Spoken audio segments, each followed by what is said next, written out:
गगन में उड़ैया, नील गगन में उड़ैया छरिया हो, नील गगन में उड़ैया छरिया देखे में लागे जी जेना स्वर्ग के परिया,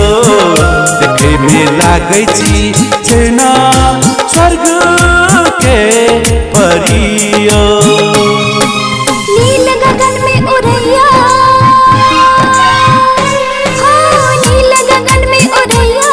छरिया, भोला भाला आहा की सूरत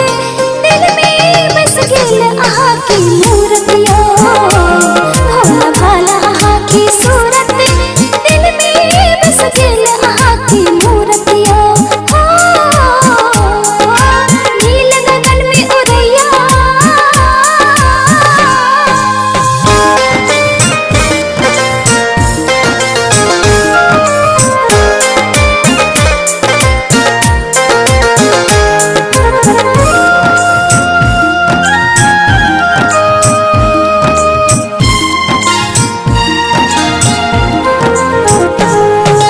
धरती कहे आसमान से, बादल कही हवा से,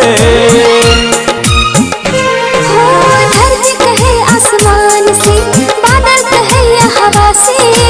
हम कहे जी दिल के रानी, अहीं जिए दिल दीवानी। नैना से बान चल लिए, दिल धड़कन में बस लिए, कोई सन बोली अहाँ के मधुर मुस्कान ये, फंस गेली हम आहा के प्यार में, फंस गेली हम आहा के प्यार में, आहा जीता हमर जीता कोई आशिक नहीं छै ई संसार में। हो नील गगन में उड़ैया,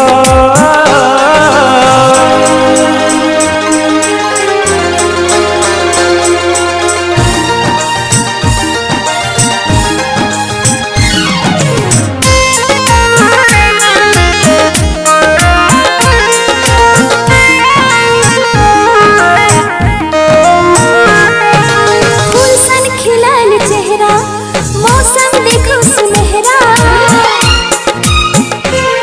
हो फूल सन खिलल चेहरा, मौसम देखो सुनहरा, दिल के आहा हमर राजा लागे एवं बैंड बाजा, झूठा हटाब गाने देखब अपन चांद के, दिल धड़के लिए मन मोह लिए आहा अपन प्यार से, फंस गेली हम आहा के प्यार में, हो फंस गेली हम आहा के प्यार में। आहा देखा हमर देखा